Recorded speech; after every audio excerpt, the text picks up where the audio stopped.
Hello, good morning, नमस्कार दोस्तों। आशा करता हूं आप लोग कुशल मंगल होंगे। तो संडे की वीकली करंट अफेयर्स में आप सभी का स्वागत है। आज 21 जुलाई है, इसके साथ साथ संडे। तो आइए, पूरे हफ्ते हमने क्या पढ़ा था 15 से लेके अपने 20 जुलाई तक, वो हम सब इसमें रिवीजन कर लेंगे। तो ध्यान रखिए, इसमें हम टॉप 50 क्वेश्चन रखेंगे। जो थोड़े इधर उधर के प्रश्न उनको हटा देंगे। तो पहले प्रश्न के साथ शुरुआत करते हैं। पहला प्रश्न है, इंटरनेशनल मॉनेटरी फंड के विस्तारित निधि सुविधा कार्यक्रम के तहत किस देश को 7 बिलियन का ऋण प्राप्त हुआ है? A Australia, B India, C Ukraine, D Pakistan. इसका सही उत्तर है डी पाकिस्तान। ये ध्यान रखिएगा। इसके साथ इसके इंपॉर्टेंट पॉइंट्स अगर हम देखें तो ध्यान रखिएगा कि आईएमएफ एक अंतरराष्ट्रीय वित्तीय संगठन है जो वैश्विक मौद्रिक सहयोग को बढ़ावा देने, वित्तीय स्थिरता को सुरक्षित करने, अंतरराष्ट्रीय व्यापार को सुविधाजनक बनाने, उच्च रोजगार और सतत कार्यक्रम विकास को बढ़ावा देने और दुनिया भर में गरीबी को कम करने के लिए स्थापित किया गया था। गठन इसका 1945 में, मुख्यालय वाशिंगटन डीसी यूएसए में है। इसके निर्देशक कौन है? Christina Georgieva. कुल सदस्य कितने हैं? 190 देश। अच्छा, इसी के साथ अगर मैं बात करूं प्रेसिडेंट कौन है यहाँ के, पाकिस्तान की बात हो रही है, तो पाकिस्तान के प्रेसिडेंट है कौन? आपके आसिफ अली जरदारी। और प्राइम मिनिस्टर कौन है इसके? शहनाज शरीफ। ये आपको ध्यान रखना है। इसी से अगर मैप देखें तो ये देखिए कि ये क्यों कि नो, आपको कई बार क्वेश्चन आ जाता है कि नो फर्स्ट यूज पॉलिसी क्या किसने साइन कर रखी है? पाकिस्तान, इंडिया ने इसको जब साइन करने की बात आई ना, तो पाकिस्तान ने इसको से हटा लिया कि मैं साइन नहीं करूंगा, लेकिन इंडिया ने नो फर्स्ट यूज, यहां देखो ना आप, इन्होंने साइन कर रखी है। ठीक है, ये देखिए। साथ में मेंबर्स ऑफ एनपीटी, इंडिया भी नहीं है और ये भी नहीं है। ठीक है, न्यूक्लियर्स है ना, प्रोलिफरेशन ट्रीटी, तो ये आपको ध्यान रखना है कि उसके दोनों ही मेंबर नहीं है, आपको ध्यान रखना है। उसी के साथ अगर बात करें कि इन्होंने अपना पहला टेस्ट न्यूक्लियर कब किया था? 1974, इंडिया की बात हो रही है, जो कि फेल हो गया था पोखरण में। तो मई 1998 में हमारा पोखरण 2 जो टेस्ट हुआ था, ये सक्सेस हुआ था। वहीं चगाई टेस्ट नाम था जो पाकिस्तान ने पहली बार कंडक्ट किया था 1998 में। ठीक है, इनका न्यूक्लियर। आइए अगला प्रश्न देखते हैं। हाल ही में किसने स्टार्टअप्स के लिए एग्री श्योर फंड लॉन्च किया है? तो ध्यान रखिए, इसका सही उत्तर है बी, नाबार्ड ने हाल ही में इसको लॉन्च किया है। एग्रीश्योर का लक्ष्य है नई तकनीकी आधारित परियोजनाओं का समर्थन करना है, जो न केवल किसान उत्पादक संगठन एफपीओ की मदद करते हैं, बल्कि नए ग्रामीण वातावरण के लिए आवश्यक लिंक और बुनियादी ढांचे का भी निर्माण करते हैं। भारतीय संसद के एक अधिनियम द्वारा 12 जुलाई 1982 को स्थापित किया गया था नाबार्ड। ये आपको ध्यान रखना है। इसी के साथ ये भी आपको ध्यान रखना है कि नाबार्ड कृषि, कुटीर, ग्रामीण उद्योग को बढ़ावा देने के लिए निवेश और उत्पादन क्रेडिट प्रदान करता है। साथ में संस्थानों के लिए शीर्ष वित्त पोषण एजेंसी के रूप में भी कार्य करता है। अगला प्रश्न देखते हैं। अगला प्रश्न है, हाल ही में किस अंतरिक्ष एजेंसी ने चैपिया परियोजना की शुरू की थी? तो इसका सही उत्तर है डी, नासा। ये आपको ध्यान रखना। अच्छा, जाक्सा कहाँ की स्पेस एजेंसी है? तो जापान की। ये भी आपको ध्यान रखना है। रॉसकॉस्मोस कहाँ की है? रशिया की। नासा कहाँ की है? तो आपको सबको पता है, सबका फेवरेट यूएसए। और ईएसए कहाँ की? यूरोपियन स्पेस एजेंसी, है ना, यूरोप देश के। आइए चैपिया के बारे में अब जानते हैं, क्या है चैपिया परियोजना। तो इसे मार्स ड्यून अल्फा भी कहा जाता है। ये ह्यूस्टन टेक्सास में जॉनसन स्पेस सेंटर में 3D प्रिंटिंग के माध्यम से बनाई गई। इसका मुख्य कारण मंगल जैसे वातावरण के शारीरिक और मानसिक प्रभावों की जानकारी एकत्र करना है। राष्ट्रीय वैमानिक आंतरिक प्रशासन, जिसे नासा कहते हैं, 1958 में इसकी स्थापना हुई थी। मुख्यालय इसका वाशिंगटन डीसी यूएसए में है। अगला प्रश्न देखते हैं कि किस राज्य ने कृषि नेतृत्व पुरस्कार 2024 में बागवानी पुरस्कार 2024 में सर्वश्रेष्ठ राज्य जीता है? ए असम, बे राजस्थान, सी छत्तीसगढ़ या डी नागालैंड। तो ध्यान रखिए, इसका सही उत्तर है डी, नागालैंड ने हाल ही में यह अपने नाम किया है। तो नागालैंड ने किसानों और ग्रामीण लोगों को लाभान्वित करने के लिए अभिनव बागवानी कार्यक्रम, जिसे बागवानी पुरस्कार से जीता था। कार्यक्रम का नाम है अभिनव बागवानी कार्यक्रम। बागवानी पौधे क्या होते हैं? बागवानी क्या होती है? हॉर्टिकल्चर। तो पौधों की कृषि है जिसकी एक शाखा है जो बगीचे के फसलें जैसे फल, सब्जियां, सजावटी पौधे आते हैं। अच्छा, नागालैंड का सबसे मेन त्योहार कौन सा मालूम है? हॉर्नबिल और मत्सुआ। हॉर्नबिल यहाँ की स्टेट बर्ड भी है। ठीक है, स्टेट बर्ड भी है।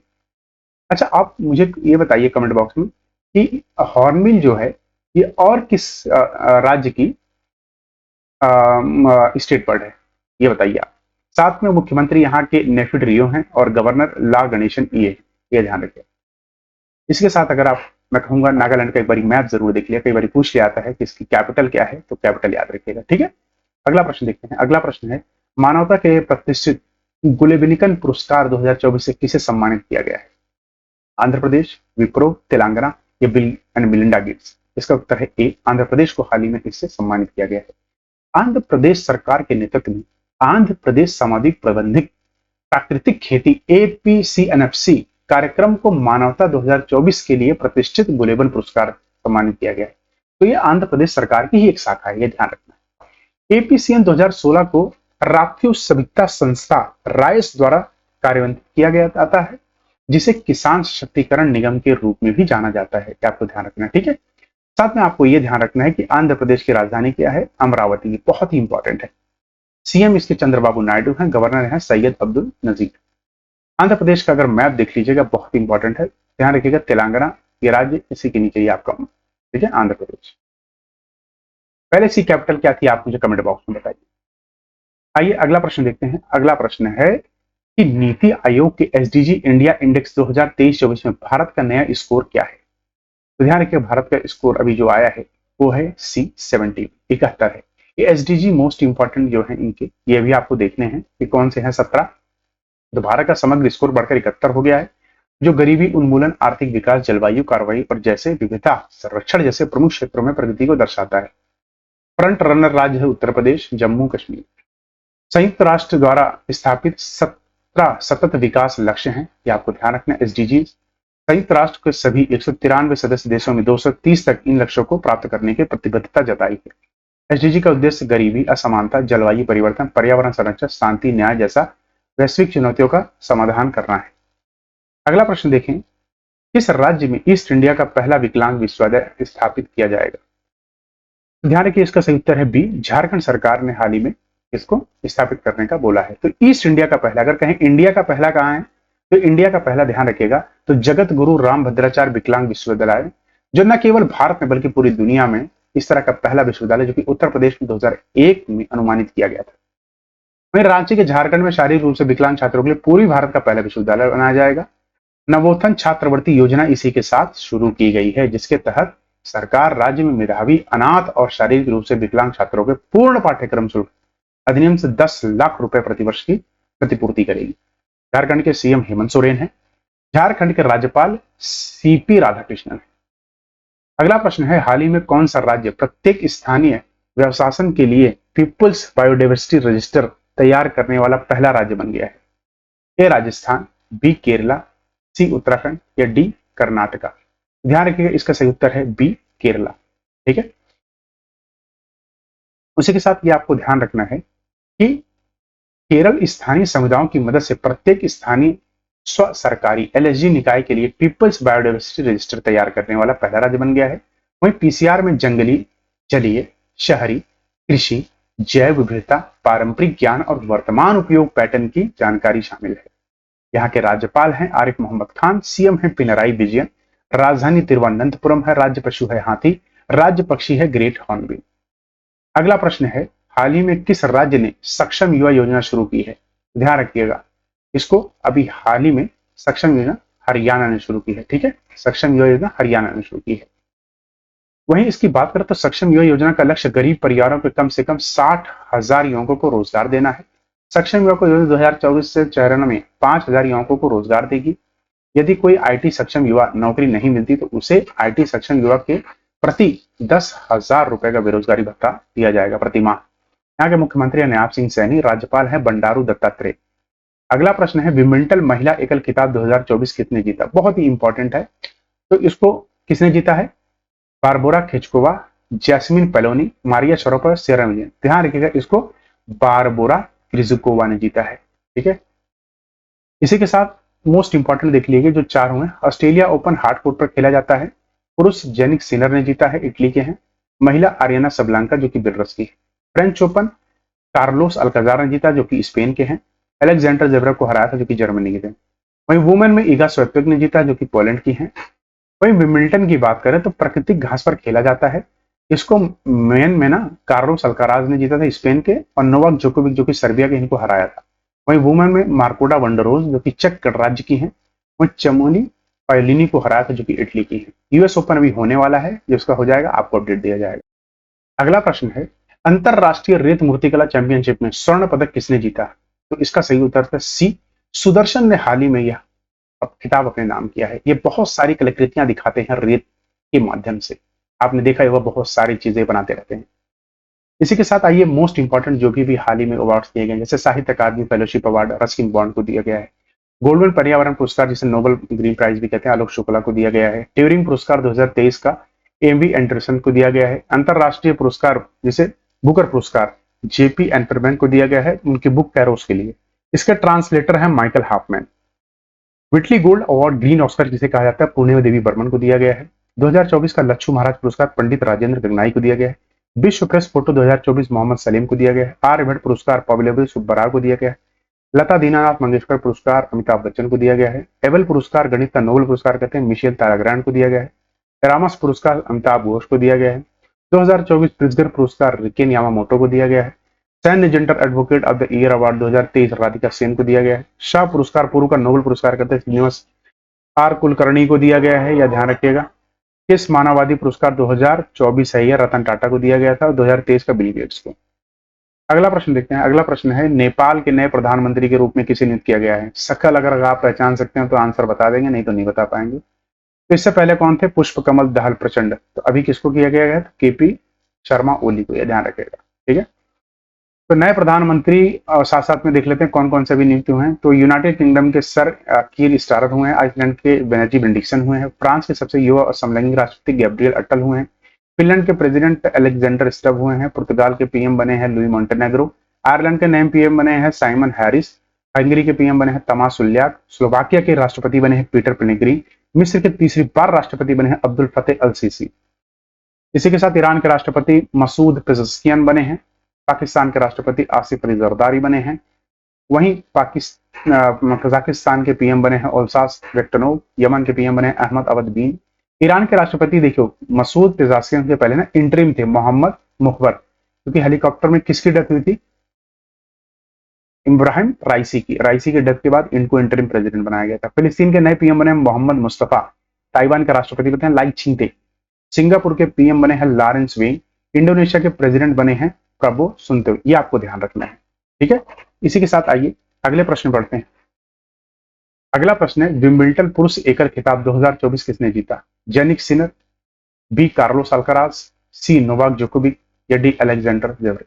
इसका सही उत्तर आपको पता है बी अल्कराज, ध्यान रखिए कार्लोस अल्कराज राज कर रहे हैं ये अल्कराज, ये आपको ध्यान रखना, ठीक है। तो ये साथ में ध्यान रखना है। ऑस्ट्रेलिया ओपन किसने जीता था, हार्डकोर्ट पर खेला जाता है, पुरुष में जेनिक सिनर। अभी मैंने आपको रिवाइज कराया था, यहां कोई जरूरत नहीं लग रही है। आइए अगले क्वेश्चन पे बढ़ते हैं। अगले क्वेश्चन है हाल ही में इटली में शॉटगन जूनियर विश्व कप में कांस्य पदक जीतने किसने जीता। ए मनु भास्कर, बी अंजलि भगावत, या सी शिवा हारिस, या डी नंदिता दास। तो ध्यान रखिए इसका सही उत्तर है सबीरा हारिस, ठीक है। सबीरा हारिस ने ये जीता है। कहाँ की रहने, अलीगढ़ उत्तर प्रदेश की रहने वाली है, ठीक है। इसी के साथ ये देख लीजिए कि ये कहां पर हुआ था, ये कहां पर, इटली में हुआ था, ठीक है, इटली रोम, ये आपको ध्यान रखना है, ठीक है। अगला प्रश्न है किस राज्य सरकार ने हाल ही में स्कूलों के पास उच्च कैफीन ऊर्जा पेयजल की बिक्री पर प्रतिबंध लगाने का फैसला किया है। इसका सही उत्तर है सी महाराष्ट्र सरकार, ये आपको ध्यान रखना है। तो महाराष्ट्र सरकार ने स्कूलों के 500 मीटर के दायरे में हाई कैफीन एनर्जी ड्रिंक को बैन कर दिया। अच्छा, अगर मैं बात करूं महाराष्ट्र के सीएम कौन है, तो एकनाथ शिंदे हैं। और यहाँ के गवर्नर कौन है, तो यहाँ के गवर्नर आप मुझे कमेंट बॉक्स में बताइए। अगला प्रश्न देखते हैं। अगला प्रश्न है विदेश मंत्रियों की बैठक 2024 की मेजबानी कौन करेगा, किसकी, बिम्स्टेक की, आपको ध्यान रखना। तो इसका सही उत्तर है ए इंडिया करेगा इस साल की, ठीक है। बिम्स्टेक की फॉरेन मिनिस्टर की बैठक कौन करेगा, इंडिया, भारत हमारा। इसी के साथ ये देख लीजिए बिम्स्टेक के सारे देश हैं, एक बार इस मैप को बहुत अच्छी तरह आप अपने दिमाग में बिठा लीजिएगा, ठीक है। आइए बिम्स्टेक के बारे में देख लेते हैं। यह कनेक्टिविटी परियोजनाओं, सीमा स्थिरता और मानवीय सहायता पर केंद्रित है, जिस बिम्स्टेक देशों के बीच सहयोग को दर्शाता है। जो भी बैठक हुई थी उसकी बात हो रही है। वहीं बहुक्षेत्रीय तकनीकी और आर्थिक सहयोग के लिए बंगाल की खाड़ी की पहल एक अंतर्राष्ट्रीय संगठन है, जिसमें बांग्लादेश, भूटान, भारत, म्यांमार, नेपाल, श्रीलंका, थाईलैंड शामिल है। 1997 में स्थापित की गई थी। सचिवालय इसका ढाका, बांग्लादेश में। अभी उत्तराखंड के पीसीएस में क्वेश्चन आया था। अगला प्रश्न है हाल ही में घोषित संविधान हत्या दिवस कब मनाया जाता है। तो ध्यान रखिएगा प्रति वर्ष अब 25 जून को संविधान हत्या दिवस मनाया जाएगा। क्यों मनाया जाएगा, क्योंकि आपको ध्यान रखें 25 जून 1975 में पूर्व प्रधानमंत्री इंदिरा गांधी ने आपातकालीन की घोषणा की थी। तो संविधान में इसका प्रावधान कहां दिया गया है, ध्यान रखिए आपातकालीन का प्रावधान भारत के संविधान के भाग 18वें के अनुच्छेद 352 से 360 में किया गया है। 360 वैसे फाइनेंशियल इमरजेंसी है, ठीक है। अच्छा, इमरजेंसी लगती कैसे है? तो स्पेशल मेजोरिटी से लगती है। स्पेशल मेजोरिटी क्या, अगर मैं यहां बताऊंगा ना तो 4 तरह की होती है, बहुत परेशान हो जाओगे। किसी आप और वीडियो में इसके स्पेशल में बना दूंगा। अगला प्रश्न है, मांसाहारी भोजन पर प्रतिबंध लगाने वाला दुनिया का पहला शहर कौन सा बना है? ए उज्जैन, बी पलिटाना, सी मथुरा या डी अयोध्या? इसका सही उत्तर है बी पलिताना। पलिताना है कहां पे? गुजरात। ये आपको ध्यान रखना, ठीक है, गुजरात में है पलिताना। इसी के साथ ध्यान रखिए कि मोस्ट इंपॉर्टेंट जो हाल ही फिलहाल में पहली चीजें उनको देख लेते हैं कि जल मेट्रो परियोजना वाला भारत का पहला शहर कौन सा था? कोच्चि, केरला। देश का पहला एआईसीटी कौन सा बनेगा? लखनऊ, यूपी में। रोपवे सेवा शुरू करने वाला भारत का पहला शहर कौन सा है? वाराणसी, उत्तर प्रदेश। भारत का पहला 24x7 सौर ऊर्जा गांव कौन सा है? मोडेरा गांव है गुजरात का। भारत की पहली सोलर सिटी कौन सी है? सांची, कहां पर है? मध्य प्रदेश। भारत का पहला साहित्य का शहर कौन है? अभी हाल ही में केरला को यूनेस्को द्वारा इसे घोषित किया गया था। किसने किया था? यूनेस्को। ठीक है। भारत का पहला वेटलैंड शहर कौन सा है? उदयपुर, कहां पर है? राजस्थान।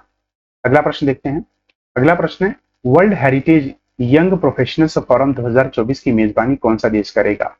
ए इंडिया, बी रशिया, सी चाइना या डी कनाडा? ध्यान रखिए, इसका सही उत्तर है ए, भारत इस साल इसकी मेजबानी करेगा। ठीक है।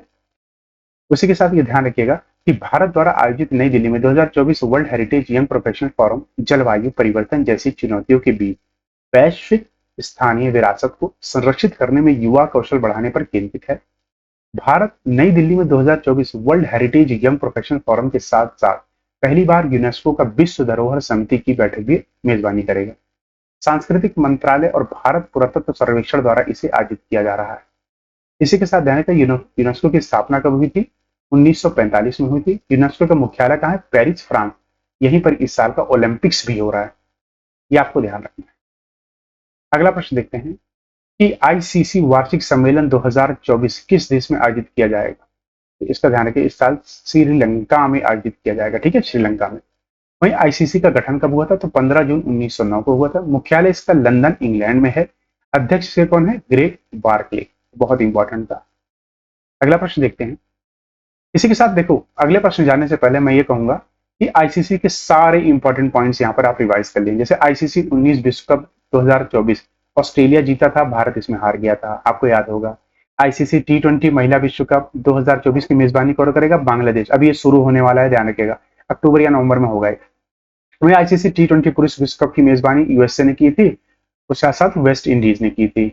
फाइनल कहां हुआ था? आप मुझे कमेंट बॉक्स में बताएंगे। भारत ने दक्षिण अफ्रीका को 7 रन से फाइनल में हराया था। आईसीसी, अच्छा ये तो हराया था। साथ में अगर ये मैं आपसे पूछूं मैन ऑफ द टूर्नामेंट कौन था, याद है? जसप्रीत बुमराह। जसप्रीत बुमराह बॉलर हैं इंडिया के। वहीं आईसीसी की एक दिवसीय अंतरराष्ट्रीय 2023 किसने जीता था? ऑस्ट्रेलिया, याद है आपको? और सबसे ज्यादा बार जीती ऑस्ट्रेलिया, 6 बार रहेंगे, ये आपको ध्यान रखना है। आईसीसी एक दिवसीय अंतरराष्ट्रीय 2027 कहां आयोजित होगा? दक्षिण अफ्रीका, जिम्बाब्वे और नामीबिया, 3 देश मिलकर इसे आयोजित करेंगे। महिला प्रीमियर लीग 2024 आरबीसी जीती थी, स्मृति मंदाना इसकी कैपिटल है, ध्यान रखिएगा। इंडियन प्रीमियर लीग 2024 मेंस में कौन जीता था? Kolkata night Riders. हारा कौन था? सनराइजर्स हैदराबाद। रणजी ट्रॉफी 2024 मुंबई जीती थी, विदर्भा को हराई थी, वानखेड़े स्टेडियम में इसका फाइनल हुआ था। ठीक है। अगला प्रश्न देखते हैं। भारत 20 और 24 नवंबर 2024 तक किस राज्य में पहले विश्व ऑडियो विजुअल और मनोरंजन शिखर सम्मेलन वेब्स की मेजबानी करेगा? प्रश्न ये भी आ सकता है कि वेब्स किससे रिलेटेड है। ठीक है, ये प्रश्न कई बार पूछ लिया जाता है, तो ध्यान रखिएगा, इसका सही उत्तर है डी, गोवा।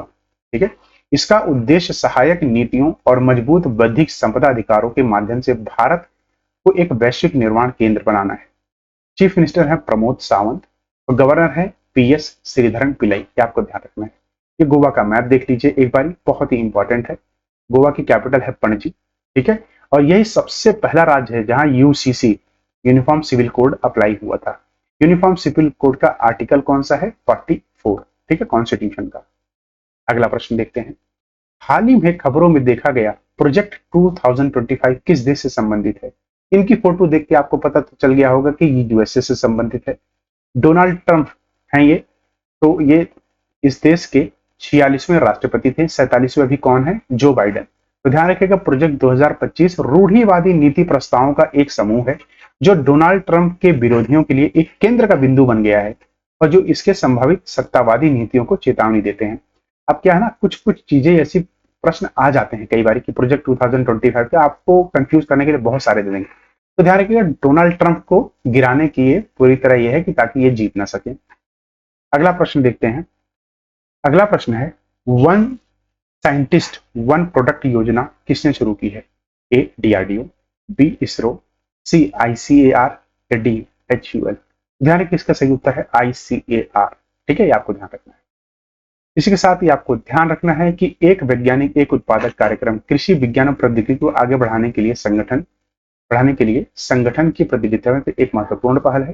भारतीय कृषि अनुसंधान परिषद आईसीएआर स्वायत्त निकाय है जो भारत में कृषि शिक्षा और अनुसंधान के सामान्य के लिए जिम्मेदार है। केंद्रीय कृषि मंत्री कौन है? शिवराज सिंह चौहान। स्थापना कब हुई थी आईसीआर की? तो 1929 में हुई थी। डायरेक्टर इसके हैं हिमांशु पाठक। अगला प्रश्न देखते हैं कि स्ट्रॉबेरी परियोजना किसके द्वारा शुरू की गई थी? A Meta, B OpenAI, C Microsoft या डी गूगल। इसका सही उत्तर है बी ओपन एआई। आपको ध्यान, स्ट्रॉबेरी न केवल एक उत्तर उत्पन्न करने के लिए डिजाइन किया गया है बल्कि स्वतः रूप से इंटरनेट की योजना बनाने और नेविगेट करने और मानव जैसी तर्क प्राप्त करने और जटिल बहुचरण समस्याओं को हल करने के लिए भी डिजाइन किया गया है। ये बहुत ही इंपॉर्टेंट है, ध्यान रखिएगा। ठीक है, इसी के साथ आइए आर्टिफिशियल इंटेलिजेंस पे बने सभी प्रश्न को एक बार रिवाइज कर लेते हैं। तो भारत की पहली आईसीटी कौन सी बनी है? मैंने आपको बताया था लखनऊ। इसका पहला एआई रोबोटिक्स पार्क कहाँ है? बेंगलुरु। रिलायंस हनुमान नाम से एआई चॉटबॉट लॉन्च करेगा। भारत का पहला एआई स्कूल कौन सा? तिरुवनंतपुरम। भारत में विश्व में पहले एआई संचालित ड्रोन सिस्टम किसने लॉन्च किया था? नाम था उसका इंद्रजाल। एआई गॉडफादर जेफरी हिंटन को कहते हैं। किस यूटी ने भारत का पहला टेलीमानस चैटबॉट लॉन्च किया? तो जम्मू एंड कश्मीर। दुनिया का पहला एआई सॉफ्टवेयर इंजीनियर कौन है? डेविल। किस कंपनी ने बनाया था? कॉग्निशन। एआई सुरक्षा पर पहला शिखर सम्मेलन सबको पता है यूके के ब्लेस्ले में 2023 में। एआई सुरक्षा, देखो आर्टिफिशियल इंटेलिजेंस की सुरक्षा बहुत जरूरी है। इसका दूसरा जो सम्मेलन होता है सियोल दक्षिण कोरिया में 2024 में। किस एआई ने पीएम मोदी के भाषणों का तमिल में अनुवाद किया है? तो भाषण लाइन किया है। एआई सुरक्षा, ठीक है, एआई ने आधारित क्षेत्रीय भाषा का अनुवाद उपकरण लॉन्च किया है सुहास नाम से। ओला ने भारत का पहला एआई मॉडल लॉन्च किया कृत्रिम नाम से। Generative AI platform topaz Infosys ने बनाया है। Open AI chat GPT generative pre train transformer बनाया है।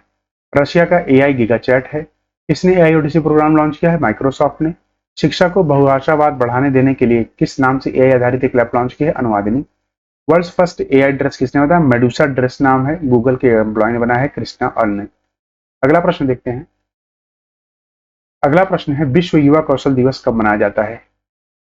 यूथ स्किल्स डे बात हो रही है। ए 22 जुलाई, बी 15 जुलाई, सी बी 25 जुलाई, सी 15 जुलाई या डी 30 जुलाई। तो ध्यान रखिए, प्रतिवर्ष 15 जुलाई को यह मनाया जाता है। इस साल की थीम क्या है? शांति और विकास के लिए युवा कौशल। ये आपको ध्यान रखना। वहीं 7 में जुलाई के मोस्ट इंपॉर्टेंट डेज एक बार हम रिवाइज कर लेते हैं। तो नेशनल डॉक्टर्स डे 1 तारीख को मनाते हैं। 6 तारीख को यूनिसेफ डे। 10 तारीख को ग्लोबल एनर्जी इंडिपेंडेंस डे मनाते हैं। और 11 जुलाई को हम वर्ल्ड पॉपुलेशन डे मनाते हैं। 14 जुलाई को हम बेस्टिल डे मनाते हैं। 15 जुलाई को वर्ल्ड यूथ स्किल डे मनाते हैं। 17 जुलाई को world day of international justice मनाते हैं। 18 जुलाई को हम इंटरनेशनल मंडेला डे मनाते हैं। 20 जुलाई को हम इंटरनेशनल चेस डे मनाते हैं। 22 जुलाई को नेशनल फ्लैग डे मनाते हैं। 26 जुलाई को कारगिल दिवस मनाते हैं। 28 जुलाई को वर्ल्ड हेपेटाइटिस डे मनाते हैं। 19 जुलाई को इंटरनेशनल टाइगर डे मनाते हैं। अगला प्रश्न है, किस राज्य सरकार ने शून्य बिजली बिल प्रावधान के युक्तिकरण को मंजूरी दी है? ए केरला, बी झारखंड, सी उत्तराखंड या डी हिमाचल प्रदेश। ध्यान रखिए, इसका सही उत्तर है डी हिमाचल प्रदेश सरकार ने अभी हाल ही में यह जानकारी दी है। तो हिमाचल प्रदेश मंत्रिमंडल ने घरेलू उपयोगकर्ताओं के लिए शून्य बिजली बिल सब्सिडी को एक परिवार 1 मीटर तक सीमित करने और राशन कार्ड के साथ बिजली कनेक्शन को जोड़ने की मंजूरी दी। साथ ही उच्च पदस्थ अधिकारियों और कार्यकर्ताओं के लिए सब्सिडी खत्म कर दी। हिमाचल प्रदेश की राजधानियां शिमला है ग्रीष्मकालीन और धर्मशाला है शीतकालीन। मुख्यमंत्री सुखबीर सिंह सुक्खू हैं। राज्यपाल हैं शिव प्रताप शुक्ला। अगला प्रश्न है कि नीति आयोग के एसडीजी इंडिया इंडेक्स 2023-24 में किस राज्य ने शीर्ष रैंक बरकरार रखा है? ए केरला, बी झारखंड, सी वेस्ट बंगाल या डी उत्तर। इसका सही उत्तर है ए केरल। केरल ने उच्च स्थान अपना बरकरार रखा है। वहीं एसडीजी अगर हम देख लें तो बहुत ही मोस्ट इंपॉर्टेंट 17 एसडीजी हैं जैसे पहले पे नो पुबर्टी है, दूसरे पे जीरो हंगर है, ऐसे ऐसे करके ना इनको 17 है, 17 को याद करने का बहुत अच्छा तरीका है, मेरी पुरानी वीडियो देख लेना बहुत बढ़िया से। अगर आप कहो तो इसके लिए स्पेशल वीडियो मैं बना दूंगा, बहुत अच्छा लगेगा आपको अगर मैं बना दूंगा, ठीक है। कमेंट बॉक्स में अगर आ गए, मुझे ज्यादा नहीं 5 लोगों ने बता दिया तो मैं उनको भी मान जाऊंगा, ठीक है, मैं स्टार्ट कर दूंगा बनाना। मैं इसके से अगर जुड़े आप ये देख लिएगा तो उत्तराखंड और केरल नीति आयोग के एसडीजी इंडेक्स में शीर्ष प्रदर्शन करने वाले राज्य हैं। बिहार, झारखंड, नागालैंड को सबसे खराब प्रदर्शन करने वाले रूप में घोषित किया गया है। केंद्र शासित प्रदेशों में चंडीगढ़, जम्मू कश्मीर, पुडुचेरी, अंडमान निकोबार समूह, दिल्ली शीर्ष 5 अच्छे देश हैं जिन्होंने अच्छे प्रदेश हैं जिन्होंने अच्छा प्रदर्शन किया। संयुक्त राष्ट्र द्वारा 17 सतत विकास लक्ष्य हैं। संयुक्त राष्ट्र के सभी 193 सदस्य 2030 तक इसको प्रतिबद्ध हैं उसको पाने के लिए। एसडीजी का उद्देश्य है गरीबी, असमानता, जलवायु परिवर्तन, शांति, न्याय जैसे वास्तविक या पुनर्वरता का समाधान करना है। अगला प्रश्न है मैट्रिक्स एम क्या है जो हाल ही में खबरों में देखा गया है? एक सैटेलाइट है, वैक्सीन है, एआई टूल है या स्पेस मिशन है? तो ध्यान रखिएगा ये एक प्रकार की वैक्सीन है, ठीक है। हाल ही में इसको अभी बनाया गया है, तो ऑक्सफोर्ड विश्वविद्यालय और सीरम इंस्टीट्यूट ऑफ इंडिया द्वारा विकसित की गई वैक्सीन है। विश्व स्वास्थ्य संगठन के विदेश विशेषज्ञों और रणनीतिक सलाहकार समूह एसजीईआई द्वारा उपयोग के लिए R21 matrix M malaria vaccine को मंजूरी दी गई हाल ही में। मलेरिया प्लास्मोडियम परजीवी के कारण होता है। किसके कारण होता है? प्लास्मोडियम, जो संक्रमित मादा एनोफिलिस मच्छरों से होता है। तो ये क्वेश्चन आ जाता है कौन सी है? एनोफिलिस मच्छर। होता किससे है? प्लास्मोडियम के काटने से। दुनिया का पहला मलेरिया वैक्सीन कौन आ सकता है? तो इसका नाम है RTS-A1 और इसको किस कंपनी के नाम से बेचा जाता है? इसको बेचा है मार्क्स फिरिक्स, ये आपको ध्यान रखना। अगला प्रश्न है एशिया की पहली स्वास्थ्य अनुसंधान प्री क्लिनिकल नेटवर्क सुविधा का उद्घाटन कहां किया गया है? ए असम, बी राजस्थान, सी छत्तीसगढ़ या डी हरियाणा? ध्यान रखिएगा कि इसका अभी हाल ही में जो हुआ है ना क्या बात है, तो इसका हरियाणा में हुआ, हरियाणा के फरीदाबाद में, आपको ध्यान रखना। तो डॉक्टर जितेंद्र सिंह ने फरीदाबाद में जैव प्रौद्योगिकी के क्षेत्रीय केंद्र में महामारी तैयार नवाचार और आईपीआई के गठबंधन के तहत एशिया की पहली स्वास्थ्य अनुसंधान संबंधी प्री क्लिनिकल नेटवर्क सुविधा उद्घाटन किया। प्रश्न आ सकता है, बहुत इंपॉर्टेंट है। यह विश्व स्तर पर 9वीं ऐसी प्रयोगशाला है और एशिया में पहली है।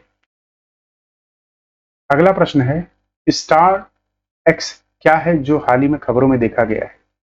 एक विंड पवन है या ए व्हीकल वाहन है या सी फ्यूल ईंधन है या डी स्पेस मिशन है? ध्यान रखिएगा ये एक तरह का फ्यूल है, ठीक है। तो स्मार्ट एक्स एक क्या है? एक उच्च ऑक्टेन गैसोलीन है। किसी की गैसोलीन की मात्रा फ्यूल की किससे तय होती है निर्धारित? ऑक्टेन लेवल उसमें कितना है, ये आपको ध्यान रखना है। तो विशेष रूप से रेसिंग कारों के लिए तैयार किया गया है। फरीदाबाद में इंडियन ऑयल की ARK&D सेंटर में विकसित और पारादीप रिफाइनरी में उत्पादित ईंधन में 2G एथेनॉल जैसे उन्नत घटक शामिल हैं और FPI 2024 विनिर्देशों के अनुसार इसे बनाया गया है। अगला प्रश्न देखते हैं कि यूरोपीय संसद के अध्यक्ष के रूप में किसे फिर से चुना गया है? जो बाइडेन, व्लादिमीर पुतिन, सी इब्राहिम राइसी या डी रोबर्टा मेट्सोला? इसका सही उत्तर है डी रोबर्टा मेट्सोला, ये आपको ध्यान रखना है। इसी के साथ ये अभी हाल ही में जितने भी प्रधानमंत्री और साथ में प्रेसिडेंट बने हैं उन सबकी लिस्ट है। एक बार इसको जरूर देख लीजिएगा क्योंकि ये बहुत ही इंपॉर्टेंट है, कई बार क्वेश्चन आ सकता है। मैंने भी आपको पीछे रिवाइज कराया था, मुझे लगता है यहाँ पे हम इसको स्किप कर सकते हैं, बार बार आपको मैं रिवाइज कराता रहूंगा, ये आपको ध्यान रखना। ये दूसरी लिस्ट है, इसको भी आप देखते रहिएगा। अगला प्रश्न है 2024 Pioneer of the year award किसे मिला है? अगर आप ये इनको पहचानते हैं तो आप इसका उत्तर दे लेंगे, अदरवाइज नहीं। तो ध्यान रखें इनका नाम है बी ग्रेटा गैरवी, ये आपको ध्यान रखना है, ठीक है। इसी के साथ ये मोस्ट इंपॉर्टेंट हाल ही में जो अवार्ड्स दिए गए हैं उनकी ये लिस्ट है। अभी मैंने आपको रिवाइज कराई थी, बार बार रिवाइज कराता रहूंगा जब तक आपको याद नहीं हो जाता, ठीक है। मेरा उद्देश्य आपका एग्जाम निकलवाना है, ना कि अपने व्यूज बढ़ाना या कमेंट। आपका बस एग्जाम निकलना चाहिए, ठीक है। मेहनत कर रहा हूं, उसका फल आपको मिले या मुझे मिले कोई फर्क नहीं पड़ता, बस एग्जाम निकलना चाहिए। अगला प्रश्न देखते हैं। अगला प्रश्न है सड़क सुरक्षा कार्य योजना को अपनाने वाला भारत का पहला राज्य कौन सा बना है?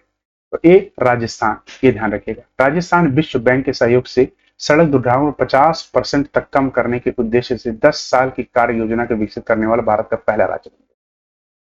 वहीं अगर बात करें पहले जो चीजें हाल ही में हुई हैं, तो जल मेट्रो परियोजना वाला भारत का पहला शहर कोच्चि, मैंने अभी आपको बताया था। देश का पहला ICT लखनऊ। रोपे सेवा शुरू करने वाला वाराणसी। भारत का पहला 24x7 गुजरात मोढेरा गांव। भारत की पहली सोलर सिटी मध्य प्रदेश।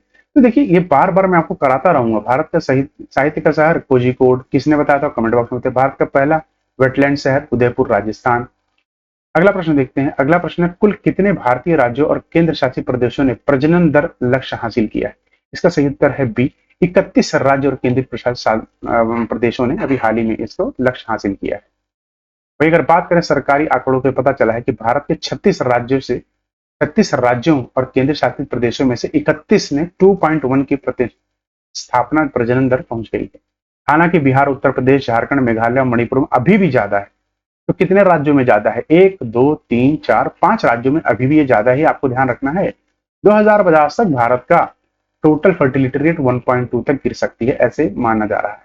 अच्छा, सेंसस 2011 की बात करें तो टोटल फर्टिलिटी रेट 2.2% थी। ठीक है, वही 2000। अच्छा, TFR का फॉर्मूला है, एक बार इसको जरूर देख लीजिएगा कि आबादी के जीवित जन्मों की बच्चों की संख्या, टोटल जो बच्चे पैदा हुए हैं ना, ऐसा करो टोटल बच्चे, जो टोटल चिल्ड्रंस बर्थ, उसको आप क्या कर दो, कुल संख्या जो है ना जितनी महिलाओं की है 15 से 44 आयु की, उनकी total population of females fertility जो कहें तो मल्टीप्लाई कर दो 1000 से। ये है इसका फॉर्मूला। ठीक है, 2024 में वैश्विक प्रजनन दर महिलाओं की 2.25 है।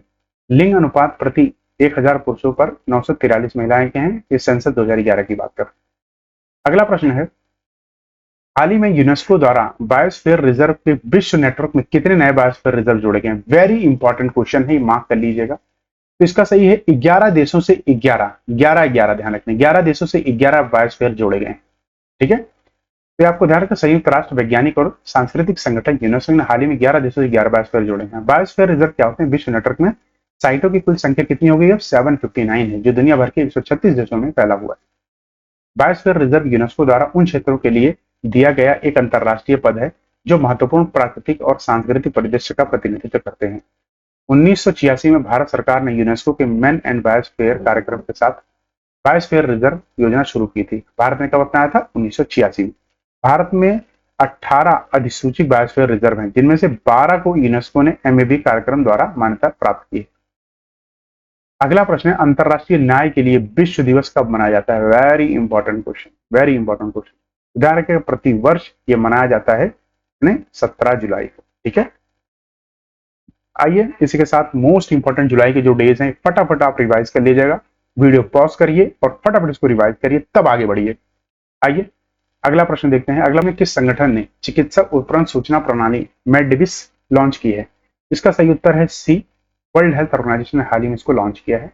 इसी के साथ इसके मोस्ट इंपॉर्टेंट पॉइंट्स ये हैं कि विश्व स्वास्थ्य संगठन ने मी डेविस चिकित्सा उपकरण सूचना प्रणाली, ये क्या है ना, उपकरण सूचना प्रणाली है। जो बहुत सारे मेडिकल उपकरण होते हैं उनकी जानकारी आपको इस ऐप पर मिल जाएगी, ये आपको ध्यान रखना। ठीक है, जिसमें 10,000 से ज्यादा चिकित्सक प्रौद्योगिकियों को कवर किया गया है इसमें, जैसे थर्मामीटर जैसे सरल उपकरण से लेके बड़े बड़े जटिल जो भी है ना उपकरण, उनकी भी आपको यहाँ पर जानकारी सारी मिल जाएगी। WHO का गठन 1948 में हुआ था। मुख्यालय इसका जिनेवा स्विट्जरलैंड में है। महानिदेशक है टेड्रोस एधनॉम, ये आपको ध्यान रखना। अगला प्रश्न है, हाल ही में प्रधानमंत्री ने किस राज्य में भारत की सबसे लंबी और सबसे बड़ी शहरी सुरंग का उद्घाटन किया है? इसका सही उत्तर है सी, महाराष्ट्र, ये आपको ध्यान रखना। आइए साथ में जितने भी हाल ही में जितने भी छोटे बड़े टनल्स हैं और सुरंग है उनको फटाफट रिवाइज कर लेते हैं, जितने भी आए हैं सारे। ठीक है, वैसे इसका नाम क्या है? इसका नाम है थाने बोरीवली ट्विन टनल, ये आपको ध्यान रखना। तो ध्यान रखिएगा, अटल रोड टनल हिमाचल प्रदेश में सबसे लंबी हाई एल्टीट्यूड टनल है। ठीक है, ये आपको ध्यान रखना है। कौन सी है? High altitude tunnel. वहीं पीर पंजल रेलवे सुरंग जम्मू और कश्मीर में सबसे लंबी रेलवे सुरंग है। डॉक्टर श्यामा प्रसाद मुखर्जी रोड सुरंग है, जम्मू और कश्मीर में सबसे लंबी सड़क सुरंग है। वहीं कर्नल चेवांग रिजनेन सेतु पूर्वी लद्दाख में स्थित है, भारत का सबसे अधिक ऊंचाई वाला ऑल वेदर ब्रिज है, यह आपको ध्यान रखना है। वहीं ढोला सदिया ब्रिज, जिसे प्राधिकारिक तौर पर भूपेन हजारिका ब्रिज के नाम से भी जाना जाता है, भारत में एक बीम ब्रिज है। ठीक है, एक बीम पर टिका हुआ है, जो उत्तर राज्यों असम और अरुणाचल प्रदेश को जोड़ता है। ढोला सदिया, ये आपको ध्यान रखना है, इसका कई बार प्रश्न आ चुका है। बोगी पुल परियोजना बड़ा एक बार याद है आपको, न्यूज में था, तो पुल भारत का सबसे लंबा रेल सड़क पुल है, दोनों है इसमें। यह डिब्रूगढ़ और दिधामी जिलों को जोड़ता है, डिब्रूगढ़ और दिधामी जिला, ठीक है, नॉर्थ ईस्ट के हैं, ये आपको ध्यान रखना है। मुंबई ट्रांस हार्बर लिंक, जिसे अटल बिहारी वाजपेयी शिवरी नावा सेवा या अटल सेतु ब्रिज के नाम से भी जाना जाता है। 21.8 किलोमीटर का 6 लेन एक्सप्रेसवे पुल है जो मुंबई को नवी मुंबई से जोड़ता है। यह भारत का सबसे लंबा समुद्री पुल है और दुनिया का 12वां सबसे लंबा समुद्री पुल है, आपको ध्यान रखना है। अगला प्रश्न है यूरो कप 2024 किसने जीता? मोस्ट इंपॉर्टेंट प्रश्न को मार्क कर लीजिएगा। तो इसको आंसर है स्पेन, ये आपको ध्यान रखना है, ठीक है। तो Spain secured 4th European championship trophy, चौथी बार इन्होंने जीता है, ठीक है। 2-1 की विक्ट्री थी किस पे? इंग्लैंड को हराया था। आइए फटाफट मोस्ट इंपॉर्टेंट जो भी फुटबॉल की प्रश्न है उनको रिवाइज कर लेते हैं, सारे जितने जुड़े। तो फीफा मेंस वर्ल्ड कप 2022 22वां एडिशन अर्जेंटीना ने जीता था और फ्रांस को हराया था, आपको याद होगा। फीफा मेंस वर्ल्ड कप जो 23वां एडिशन है कहां पर होगा? यूएसए, कनाडा, मेक्सिको तीनों होस्ट करेंगे 26 में। फीफा मेंस वर्ल्ड कप जो 25th एडिशन है वो 2034 में होगा सऊदी अरेबिया में। एशियन गेम फुटबॉल का जो होगा ना 22वां एडिशन, उसे कौन होस्ट करेगा? 2034 में होगा Saudi Arabia. FIFA women's world cup 2027 10th edition होगा, इसका ब्राजील होस्ट करेगा।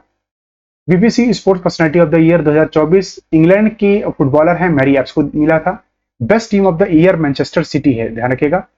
20th FIFA club world cup 2023 Saudi Arabia में होता, कौन जीता था? Manchester city. बैलन डियोर आपको याद होगा किसको मिला था? लियोनेल मेसी को मिला था मैन का, और वुमेन को मिला था बैलन डियोर एना बोनेटी जो कि स्पेन की हैं। वहीं वर्ल्ड फुटबॉल डे हम 25 मई को मनाते हैं। 2023-24 UEFA championship league real Madrid Spanish football world cup उसने जीता था, ठीक है, फुटबॉल क्लब है। वहीं एएफसी वुमेन्स एशियन कप 2029 की मेजबानी उज्बेकिस्तान करेगा, पहली central Asian country. AFC women Asian cup 2026 Australia आयोजित करेगा। फीफा वुमेन्स वर्ल्ड कप 2027 की मेजबानी ब्राजील करेगा। Indian super league 2023-24 Mumbai city जीती थी, आपको पता ही हो, मोहन बागान को हराया था। वहीं SAFF अंडर 19 फुटबॉल चैंपियनशिप 2024 कौन? इंडिया और बांग्लादेश मिलकर होस्ट करेंगे। वहीं men's AFC under 23 Asian cup Japan, ठीक है, जापान ने इसको जीता था, उज्बेकिस्तान इसमें हारा था। वहीं AIKF all India football federation के हेड कौन है? कल्याण चौबे जी है, आपको ध्यान। अगला प्रश्न है लोकसभा में विपक्ष के उपनेता के रूप में किसे नियुक्त किया गया है? बात हो रही है उपनेता, ठीक है, डेप्यूटी लीडर। चल विपक्ष के नेता कौन है? मल्लिकार्जुन खड़गे, या तो पता होगा, ठीक है, किसमें? राज्यसभा में। गौरव गंगोई इसका सही उत्तर है, ठीक है, गौरव गोगोई, ये आपको ध्यान रखना। ओम बिरला हमारे स्पीकर हैं, ये आपको तो पता ही होगा, आप तो इतने इंटेलिजेंट हो यार, पक्का हो, क्यों नहीं होगे। राहुल गांधी क्या है? नेता प्रतिपक्ष लोकसभा, ठीक है, leader of opposition, leader of opposition LOP बोलते हैं वैसे। आइए इसी के साथ देख लेते हैं कि मोस्ट इंपॉर्टेंट सदन के नेता किसको कहते हैं? जो प्रधानमंत्री होता है उसे सदन का नेता कहते हैं। विपक्ष का नेता किसे कहते हैं? लोकसभा में Rahul Gandhi leader of opposition. नेता प्रतिपक्ष राज्यसभा का मल्लिकार्जुन खड़गे हैं। राज्यसभा में सदन में के नेता JP नड्डा हैं। 18वीं लोकसभा के प्रोटम स्पीकर बहुत इंपॉर्टेंट भर्तृहरि महताब हैं। 18वीं लोकसभा के अध्यक्ष कौन है? ओम बिरला, इन्हीं को स्पीकर कहते हैं। आइए अगला प्रश्न देखते हैं। कतारागामा इमाला महोत्सव किस देश में मनाया जाता है? तो श्रीलंका में बड़ा नगाड़ों के साथ सभी जितने भी रिलीजन के लोग हैं इसको सेलिब्रेट करते हैं साथ में, ये आपको ध्यान रखना, लेकिन खासकर हिंदू और बौद्ध धर्म के लोग इसको अच्छे से सेलिब्रेट करते हैं। अच्छा, मुझे कमेंट बॉक्स में बताइए श्रीलंका की कैपिटल क्या है? बहुत ज्यादा आप लोग उछलते हैं ना, तो ऐसे प्रश्न आने चाहिए ताकि उछलना कम करो, ठीक है, आप बताइए। और यहाँ के राष्ट्रपति कौन है हाल ही में? अगला प्रश्न देखते हैं। इसी के साथ आइए मोस्ट इंपॉर्टेंट जितने भी हाल ही में इंडिया में जो महोत्सव मनाए जाते हैं उनको हम रिवाइज कर लेते हैं। तो ध्यान रखिएगा, अभी हाल ही में अगर हम बात करें तो एंथेरियम महोत्सव मिजोरम में मनाया जाता है। नाडा डब्बा दशहरा मेला जिसे कहते हैं कर्नाटक में मनाया जाता है। बन्नी उत्सव आंध्र प्रदेश में। नुवाकई त्योहार उड़ीसा में मनाया जाता है। बुनालू उत्सव तेलंगाना में, ठीक है। वहीं बख्थुम्मा जिसे फूलों का भी त्योहार, ये भी तेलंगाना में मनाया जाता है। चंचिन चराई महोत्सव अरुणाचल प्रदेश में मनाया जाता है, ठीक है। पक्के पग्गा और हार्नबिल फेस्टिवल, ये भी बहुत इंपॉर्टेंट है, ठीक है, अरुणाचल प्रदेश का।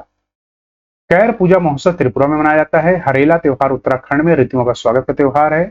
बसंत वैली महोत्सव जम्मू कश्मीर मनाया जाता है। सरस मेला पहल सिंगविन स्नो फेस्टिवल कहते हैं, लेवेंडर फेस्टिवल भी वही मनाया जाता है। नवरोज वन वर्ष का संबंध पारसी समुदाय से है। कई बार प्रश्न आता है नवरोज वन नववर्ष किससे संबंधित है? पारसी समुदाय। मक्खन महोत्सव अंडूरी जिसे बोलते हैं उत्तराखंड में मनाया जाता है। बिहू कहाँ, बिहू असम का एक डांसिंग होता है ना, वो है ये। भारत का पहला प्रकाशक स्तंभ उत्सव कहाँ, गोवा उलासोम में, ध्यान रखिएगा। अच्छा, मैंने फेस्टिवल्स पे ना एक पूरी वीडियो बना रखी है, अगर हो सके इसको जरूर देखिएगा, बहुत ही अच्छा लगेगा आपको। 100 मोस्ट इंपॉर्टेंट क्वेश्चन है जो हाल जो खास करना एग्जाम्स में पूछे गए हैं और पूछे जाने की पूरी पूरी संभावना होती है। अगला प्रश्न है, हाल ही में विदेश मंत्री एस जयशंकर ने किस देश में दोस्ती के प्रतीक के रूप में मैत्री उद्यान का उद्घाटन किया है? ए मॉरिशस। प्रधानमंत्री मॉरिशस के हैं प्रविंद जगन्नाथ, राष्ट्रपति हैं पृथ्वीराज सिंह रूपन, राजधानी है पोर्ट लुई। ये आपको ध्यान रखना। ये इसका मैप है, ये देखिए, ये रहा छोटा सा देश, इसे कहते हैं मॉरिशस। ठीक है, ध्यान रखिएगा। अगला प्रश्न है, हाल ही में किस संगठन ने भारत में रूफ टॉप सौर प्रणालियों के वित्त पोषण के लिए 240.5 मिलियन अमेरिकी डॉलर का ऋण को मंजूरी दी है? तो एशियन डेवलपमेंट बैंक ने दी। एशियन डेवलपमेंट बैंक ने, आपको पता चल गया, प्रधानमंत्री के सूर्य घर कार्यक्रम के योगदान में ये दिया है। भारत का लक्ष्य है कार्बन उत्सर्जन को कम करने के लिए अपनी वैश्विक प्रतिबद्धताओं को अनुभूति 2030 तक गैर जीवाश्म ईंधन से ऊर्जा स्रोत को पंचवी विद्युत ऊर्जा स्थापित करना है। ये आपको ध्यान, 50% तक इसको स्थापित करना है। एडीबी की स्थापना 1966 में हुई थी। मुख्यालय इसका मनीला फिलीपींस में है। सदस्य इसके 68 देश हैं। इसका प्राथमिक मिशन क्या है? एशिया प्रशांत देशों में से आर्थिक विकास करना, सहयोग का बढ़ावा देना है। ठीक है, वहीं ये देखिए, ये सारे देश हैं जो एडीबी के सदस्य हैं। अगला प्रश्न देखते हैं। अगला प्रश्न है, किस राज्य सरकार ने लाडला भाई योजना शुरू की है? लाडली बहना लाडला भाई महाराष्ट्र है, ये देखना, भाई भाऊ भाऊ भाई कहाँ के हैं? महाराष्ट्र। ये आपको ध्यान रखना। इसी के साथ आपको ये भी ध्यान रखना है कि लाडला भाई में क्या है, एक महाराष्ट्र के मुख्यमंत्री एकनाथ शिंदे ने लड़कियों के लिए माझी लड़की बहन योजना शुरू की थी। ठीक है, इसके साथ ही अब क्या, लाडला भाई योजना भी शुरू कर दी है। लाडला भाई योजना के माध्यम से बेरोजगारी की समस्या को दूर करना है। 12वीं कक्षा की पूरी करने के छात्रों को 6,000 रुपए मिलेंगे। जाओ भैया 12वीं कर लो, कहां से? महाराष्ट्र से। 6,000 रुपए हर महीने मिलेंगे। इस बीच में डिप्लोमा करने वाले छात्रों को प्रतिमा 8,000 रुपए मिलेंगे, जबकि स्नातक करने वाले प्रति को 10,000 रुपए। अगर ऐसा हो जाएगा ना, गरीबी इतनी हमारे देश में, उत्तर प्रदेश, बिहार, उड़ीसा, झारखंड, यहाँ के लोग सब यहीं शिफ्ट हो जाएंगे। तो ये बहुत ही ड्रॉबैक है सरकार के लिए, अगर ये इंप्लीमेंट करते हैं तो। गवर्नर इसके रमेश बैस है, मुख्यमंत्री एकनाथ शिंदे है। अगला प्रश्न है, अस्मिता परियोजना किसने शुरू की है? A MHRD, B ministry of tribal affairs, C UGC या डी डीआरडी। इसका सही उत्तर है सी, यूनिवर्सिटी ग्रांट कमीशन ने हाल ही में स्टार्ट किया है, आपको ध्यान रखना है। वहीं ASMITA augmenting study material in Indian language through translation and academic writing, इसकी फुल फॉर्म है। शिक्षा मंत्रालय और विश्वविद्यालय अनुदान आयोग यूजीसी ने उच्च शिक्षा में भारतीय भाषा साहित्य के परिदृश्य को समृद्ध करने के उद्देश्य से अस्मिता परियोजना का अनावरण किया है। महत्वाकांक्षी लक्ष्य 5 वर्षों के भीतर 22 अनुसूचित भाषाओं में से प्रत्येक भाषा में 1,000 पुस्तकों का उत्पादन करना है, जिससे भारतीय भाषा में कुल 22,000 पुस्तकें हो जाएंगी। अच्छा, यूजीसी ने प्रत्येक निर्धारित भाषा में पुस्तक लिखने प्रक्रिया का मार्गदर्शन करने के लिए एक व्यापक मानक संचालन प्रक्रिया का एसपी विकसित किया है। संविधान की 8वीं अनुसूची के तहत 22 भाषाएं शामिल है, आपको ध्यान रखना है। यूजीसी के अध्यक्ष कौन है? Jagdish Kumar, university grant commission के। अगला प्रश्न है, हाल ही में लॉन्च किए गए नी रेस पोर्टल का उद्देश्य क्या है? तो फार्मर्स के बेनिफिट के लिए किया गया है, नॉर्थ ईस्ट में, आपको ध्यान रखना है। ज्योतिराज सिंधिया ने इसको लॉन्च किया था, जो कि अंतरराष्ट्रीय स्तर पर मसालों, फसलों और सब्जियों जैसे उच्च मूल्य वाले बागवानी उत्पादों को बढ़ावा देकर पूर्वी उत्तर के किसानों को लाभान्वित करेंगे, आपको ध्यान रखना। ये हमारा नॉर्थ ईस्ट का मैप। नॉर्थ ईस्ट में तो सिक्किम आता है, लेकिन 7 सिस्टर्स में सिक्किम नहीं आता, आपको ध्यान रखना। अगला प्रश्न है, पाल कागमो को किस देश के राष्ट्रपति के रूप में चौथे कार्यकाल के लिए फिर से चुना गया है? रवांडा। देखिए, रवांडा का ये लौंडा बन गया है राष्ट्रपति, ये ध्यान रखिएगा। ठीक है, रवांडा का लौंडा, नाम क्या है इसका? पॉल, पॉल रवांडा, ऐसे करके आप कर लेना। ठीक है, ये मोस्ट इंपॉर्टेंट जो भी हाल ही में बने हैं, भी हाल ही में राष्ट्रपति, ठीक है, उनकी लिस्ट है। तो ये ध्यान रखिएगा, जो भी राष्ट्रपति और पीएम जितने बने उन सबकी लिस्ट है ये। इसको प्लीज एक बार ये स्क्रीनशॉट लेके रख लीजिएगा। नेक्स्ट क्वेश्चन देखते हैं। अगला प्रश्न है, what is India's rank in the global energy transition index 2024? तो ध्यान रखिएगा, इंडिया की रैंक है 63। ठीक है, तो विश्व आर्थिक मंच, वर्ल्ड इकोनॉमिक फोरम द्वारा इसे प्रतिवर्ष जारी किया था। इसमें कुल 120 देशों ने हिस्सा लिया है। स्वीडन रैंक 1 पर है, ये आपको ध्यान रखना है। साथ में आइए फटाफट देख लेते हैं कि मोस्ट इंपॉर्टेंट जो भी अभी हाल ही में इंडेक्स लॉन्च हुए थे, उसमें इंडिया की रैंक क्या है? तो लोकतंत्र सूचांक, इकोनॉमिकल इंटेलिजेंस यूनिट इसको करती है। 2023 में इंडिया की रैंक है 104, नॉर्वे रैंक 1 पे है। वैश्विक बौद्धिक संपदा सूचांक यूएस चैम्बर्स ऑफ कॉमर्स करती है, इंडिया की रैंक है 42, यूएसए रैंक 1 पे है। जेंडर इक्वालिटी इंडेक्स यूएनडीपी करती है, इंडिया की रैंक है 108, डेनमार्क की 1 है। मानव विकास सूचकांक यूएनडीपी, तो इंडिया की रैंक है 134, स्विट्जरलैंड की 1 है। World press freedom index reporters without border publish करता है, इंडिया की रैंक 159, नॉर्वे की 1 है। Travel and tourism development index world economic forum 2024, India की रैंक है 39, यूएसए की 1 है। ग्लोबल सिटीज इंडेक्स 2024, तो न्यू दिल्ली इसमें सिर्फ शामिल है इंडिया की तरफ से, जिसकी 350वीं रैंक है। न्यूयॉर्क की number 1 rank. Environmental performance index 2024, India की रैंक 176, एस्टोनिया की रैंक 1 है। सिप्री आर्म्स की टॉप इंपोर्टर इंडिया है और टॉप एक्सपोर्टर यूएसए है। ये सिप्री ना आर्म्स की इंडेक्स पब्लिश करता है हर साल। Global Unicom index bye Hurun 2024, India की रैंक है 3, यूएसए नंबर 1 पे और चाइना नंबर 2 पे। Corruption perception index transparency international publish करती है, ठीक है। इंडेक्स 2023-24 की बात करें, इंडिया की रैंक है 93, डेनमार्क नंबर 1 पे है। अगला प्रश्न है, दुनिया का पहला बड़े पैमाने पर 100% हाइड्रोजन तैयार इंजन पावर प्लांट किसने लॉन्च किया? तो ध्यान रखिए, इसका सही उत्तर है ए, फिनलैंड। फिनलैंड की एक कंपनी है जिसका नाम है वर्टिसिलिया कॉर्पोरेशन, ये आपको ध्यान रखें, इसने लॉन्च किया है। आइए फटाफट हाइड्रोजन से जुड़े सारे प्रश्नों को रिवाइज कर लेते हैं। तो हाइड्रोजन से चलने वाली भारत की पहली कार कौन सी है? मिराई, जिसको टोयोटा ने लॉन्च की है। देश का पहला हाइड्रोजन ईंधन उद्योग स्थापित होगा झारखंड के जमशेदपुर में। भारत में राष्ट्रीय हाइड्रोजन मिशन कब शुरू हुआ था? 4 जनवरी 2022 को। स्टील मंत्रालय ने देश के पहले ग्रीन हाइड्रोजन प्लांट का उद्घाटन कहां किया है? Jindal stainless steel, Hisar, Haryana. देश का पहला बहुउद्देशीय multipurpose green hydrogen pilot project कहां शुरू हुआ था? हिमाचल प्रदेश। भारत की पहली हाइड्रोजन से चलने वाली ट्रेन हरियाणा में शुरू हुई, जिसका नाम वंदे मेट्रो हो। हाइड्रोजन के खोजकर्ता है हेनरी कैवेंडिश। अगला प्रश्न है, विश्व का पहला लिक्विड हाइड्रोजन फेरी कहां पर हुआ? नॉर्वे में शुरू हुआ है। भारत का पहला हाइड्रोजन इंटरनल कंबशन इंजन का क्या नाम है? H2 आइस, ट्रक है एक प्रकार का, रिलायंस ने बनाया। भारत का पहला शुद्ध हरित हाइड्रोजन प्लांट कब हुआ? असम में, रिलायंस द्वारा। भारत का पहला बायोमास आधारित हाइड्रोजन प्लांट मध्य प्रदेश में, खांडवा जिले में। भारत अपनी पहली अपशिष्ट से हाइड्रोजन परियोजना का कहां स्थित करेगी? पुणे में, महाराष्ट्र। साउथ कोरिया ने दुनिया का सबसे बड़ा hydrogen fuel cell power plant का उद्घाटन किया है। हाइड्रोजन के कितने आइसोटॉप्स होते हैं? प्रोटियम, ड्यूटियम और ट्रिटियम, तो 3 होते हैं, ये आपको ध्यान रखना। इसी के साथ आपका वीकली करंट अफेयर्स पूरा हुआ, ठीक है। अगले हफ्ते फिर मिलेंगे वीकली करंट अफेयर के साथ, लेकिन डेली करंट अफेयर्स का संस्करण आप हमारा देखते रहिए, जो कि 6 बजे सुबह पब्लिश हो जाता है, ठीक है। आपको मैं सच कह रहा हूं, आपका बिल्कुल भी इससे दिल नहीं दुखेगा, बहुत अच्छा होगा, जो मेहनत है आपकी सफल आएगी। बस आप डेली के 15 से 20 मिनट आप दे दीजिएगा बस करंट अफेयर्स के लिए। मैं कह रहा हूं ये 2-2 घंटे 3-3 घंटे की क्लास लेना बंद करिए, क्योंकि और भी सब्जेक्ट हैं, ध्यान रखिएगा। तो करंट अफेयर्स मुझे लगता है डेली 20 से 30 या maximum 30 minutes more than sufficient. चलिए, कल के लिए अपना ख्याल रखिए, परसों के लिए भी अपना ख्याल रखिए, हमेशा अपना ख्याल रखिए। धन्यवाद, फिर मिलते हैं कल। तब तक के लिए जय हिंद, जय भारत।